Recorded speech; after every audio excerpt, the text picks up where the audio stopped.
Bei mir ist Wintercamping angesagt. Ich bin hier in Südtirol, gar nicht weit weg von Bozen bei der Seisealm und wollte einfach nur Skifahren gehen und habe hier einen ganz interessanten Platz gefunden. Und wenn dich das auch interessiert, dann würde ich sagen, bleib sehr, sehr gerne dran. Der Spoiler ist nicht nur zum Skifahren geil, sondern glaube ich auch im Sommer sehr, sehr nice. Ja, und damit ganz herzlich willkommen zu einem neuen Video bei Fan4Van. Mein Name ist Markus und heute habe ich wieder ein kleines Special für euch. Ich bin heute in Sachen Wintercamping unterwegs und zeige dir einmal einen Campingplatz in Südtirol, genauer gesagt in den Dolomiten, die Seisealm. Ich bin hier einfach mal für eine Woche, für euch vielleicht wichtig auch für dieses Video. Das ist alles jetzt hier Mitte Februar 2024 passiert. Und ich möchte dir diesen Platz einfach mal ganz kurz zeigen. Zuallererst zeige ich dir mal die Lage. Wo befindet sich denn überhaupt die Seisealm oder genauer gesagt dieser Campingplatz? Danach schauen wir uns die Plätze an sich an. Wie groß sind die Parzellen und so weiter. Was gibt es alles zum Platz zu wissen? Dann schauen wir uns die Ausstattung des Platzes an. Und zu guter Letzt gibt es dann noch mein persönliches Fazit. Und dann sind wir auch schon wieder durch. Und wenn dich solche Themen generell interessieren, dann bist du auch herzlich willkommen, diesen Kanal zu abonnieren. Drück die Glocke, dann wirst du sofort informiert, wenn es hier auf diesem Kanal ein neues Video gibt. Jetzt aber nicht mehr lange gebabbelt. Wir fangen sofort an und ich zeige dir mal, wo sich dieser Platz hier überhaupt befindet. Sprechen wir zu Beginn über die Lage dieses Platzes. Er liegt in Italien, in den Dolomiten, unterhalb des Schlerns. Das bedeutet so circa 20 Kilometer östlich von Bozen, 270 Kilometer südlich von München. Der Platz selbst liegt ein bisschen außerhalb von Seis, direkt unterhalb des Schlern. Und das bedeutet, dass ich natürlich hier eine Menge Möglichkeiten an Aktivitäten habe. Ich bin jetzt beispielsweise im Winter hier und ich liebe Skifahren und das geht hier wunderbar. Wenn wir auch, by the way, gerade über die Lage des Platzes reden, direkt überhalb des Platzes befindet sich eine Bushaltestelle und hier kannst du kostenlos mit den Gästekarten, die du an der Rezeption bekommst, zum Skigebiet fahren. Das sind ungefähr 4 Minuten Fahrweg. Ja, und dann fährst du dann mit der Gondel hoch und dann stehen da unendliche Pistenkilometer vor dir. Da kannst du nicht nur Skifahren, da kannst du natürlich auch langlaufen, da kannst du Pferdekutschen fahren, da gibt es so viele Möglichkeiten, du kannst Schnee wandern. Es ist einfach ein Traum hier landschaftlich. Aber nicht nur im Winter ist das Ganze so interessant und attraktiv, sondern natürlich auch im Sommer. Und deswegen würde ich, glaube ich, gerne im Sommer nochmal kommen. Was kann man im Sommer alles machen? Du kannst hier wandern gehen, du kannst Mountainbiken, du kannst Gleitschirmfliegen gehen. Alles, was man eben gerne im Sommer in den Bergen macht. Zum Beispiel auch eine kühle Erfrischung suchen an einem dieser kleinen Bergseen, die hier auch direkt fußläufig zu erreichen sind, oder am Campingplatz eigenen Pool. Sprechen wir über die Plätze und die reichen von 60 Quadratmeter bis hin zu stolzen 200 Quadratmetern. Das bedeutet, hier finden auch wirklich große Reisemobile ihren Platz. Das müsst ihr natürlich entsprechend bei der Reservierung absprechen. Ansonsten fehlt es hier am Platz an nichts. Du hast natürlich immer Strom, du hast in den meisten Fällen sogar Zu- und Abwasser und es gibt sogar auch feste Gasleitungen und TV-Anschlüsse, an die du dich anschließen kannst. Darüber hinaus ist über den gesamten Platz WLAN zur Verfügung gestellt und da muss ich gleich schon mal dazu sagen, das hat immer tadellos funktioniert, außer jetzt bei uns beim Skifahren so um 17, 18 Uhr, wenn alle zurückkamen, dann war das alles mal ein bisschen lahmer, aber das ist, finde ich, auch selbstverständlich und völlig in Ordnung. Die Plätze sind alle sehr individuell, super schön eingewachsen, das Ganze ein bisschen terrassenförmig hier am Hang. Und wenn wir schon über Terrassen sprechen, es gibt sogar Plätze, die haben eigene Balkone. Wie abgefahren ist das denn? Ich stehe hier gerade auf einem. Das Sanitärgebäude ist relativ zentral gelegen, das bedeutet, von jedem Platz hat man nicht allzu weiten Weg. Für mich persönlich immer noch sehr, sehr wichtig, wie ist das denn jetzt von der Lautstärke her? Wir haben vorher bei der Lage schon gesehen, wir liegen hier Nähe einer Straße, aber ich kann euch sagen, diese Straße, die hört man tagsüber mal leicht, da hört man so ein Rauschen der Fahrzeuge.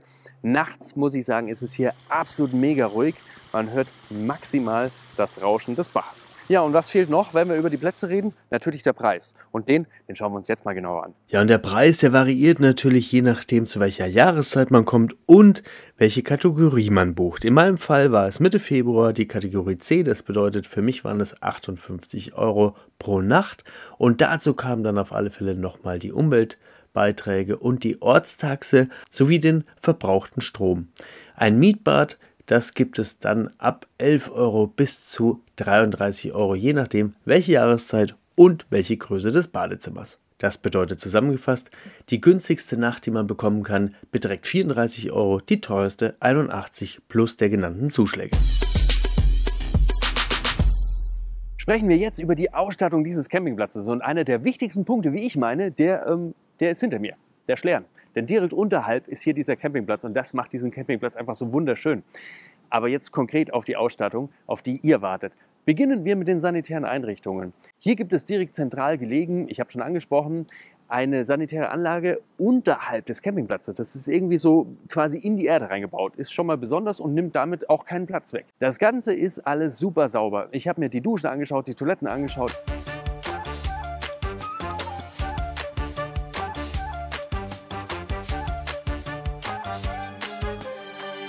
Es gibt sogar Mietbäder, die man sich mieten kann. Das bedeutet, nur du hast dann während deines Aufenthalts Zugang zu diesem kleinen Badezimmer. Das hat so 5 Quadratmeter, da ist eine Dusche mit dabei, da ist eine Toilette mit dabei und ein Waschbecken dabei. Und sehr, sehr wichtig fürs Wintercamping unter Umständen, es ist natürlich ein großer Heizkörper dabei, wo du Sachen aufhängen kannst, aber auch daneben noch viele Möglichkeiten, wo du deine nassen Skiklamotten und Handtücher etc. über Nacht trocknen kannst. Und damit nicht nur wir Großen glücklich sind, wenn wir uns die Zähne putzen und uns duschen gehen, sondern auch die Kleinen, gibt es sogar noch ein Badezimmer für die Kleinen unter uns. Ja, aber abgesehen von uns selber gibt es noch ganz viele andere Möglichkeiten, die du hier im Sanitärgebäude erledigen kannst. Zum Beispiel dein Geschirrwaschen an sehr, sehr großen, fast schon gastroartigen Spüleinheiten. Sehr, sehr angenehm, damit umzugehen und zu hantieren. Und es gibt sogar für die Faulen unter uns auch noch ganz viele Geschirrspülmaschinen. Mega. Darüber hinaus gibt es Waschmaschinen, Trockner.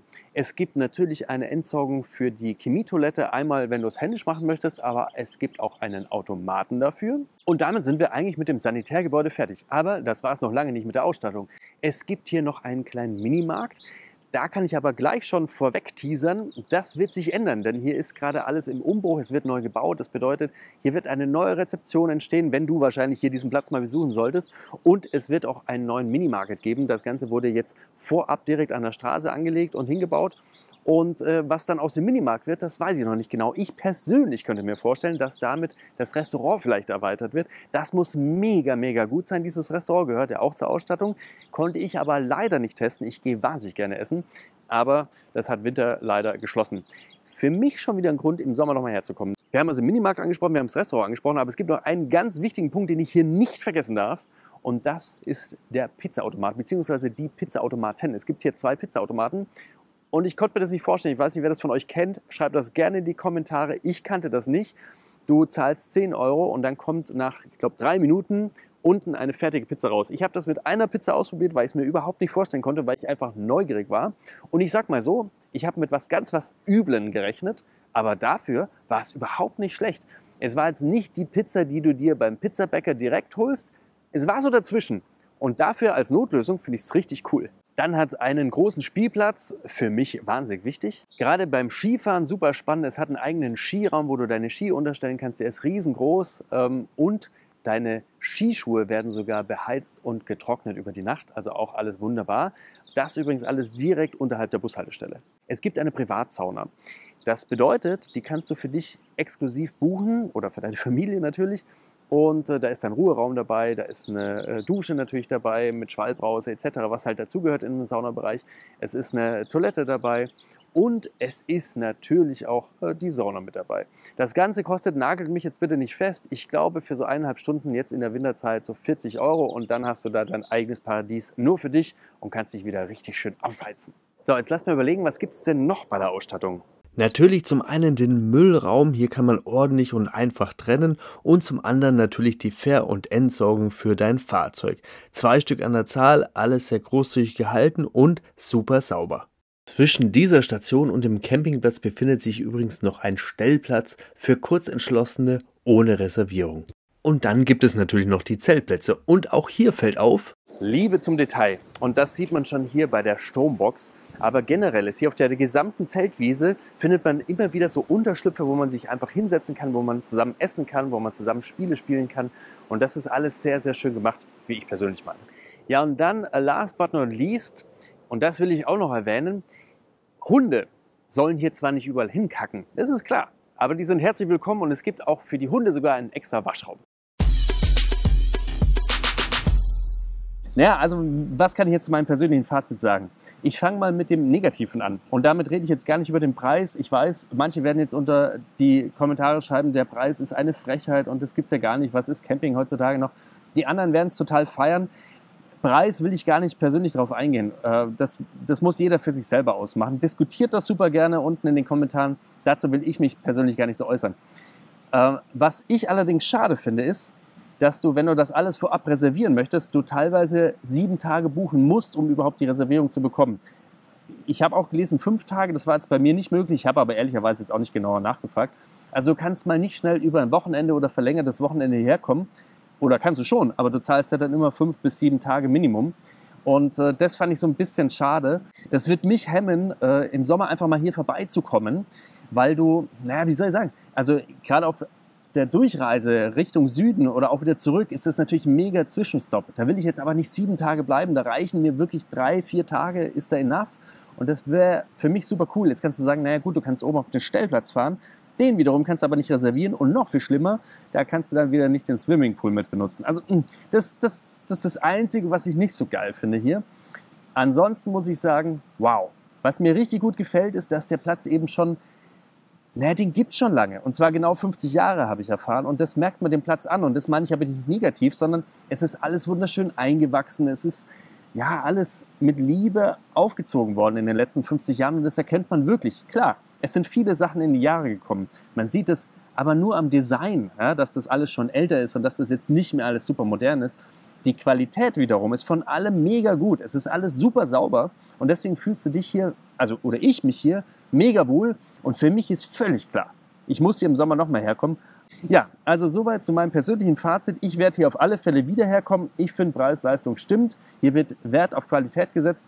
Und das Allerwichtigste für mich ist, du fühlst dich hier willkommen. Die Gastgeber sind super freundlich, die sind mega hilfsbereit.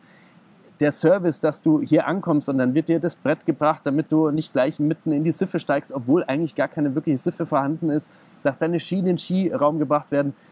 Das sind in Anführungsstrichen Kleinigkeiten, aber da sagst du dir, wow, da fühlst du dich echt willkommen, da fühlst du dich umsorgt und ich finde, genauso muss das sein, wenn du irgendwie in Urlaub fährst. Ja, jetzt kommt die Sonne raus. Ich werde jetzt gleich wieder ab auf die Skipiste fahren mit dem Ski-Shuttle-Bus, der hier direkt vor der Hütte abfährt. Auch das ist cool.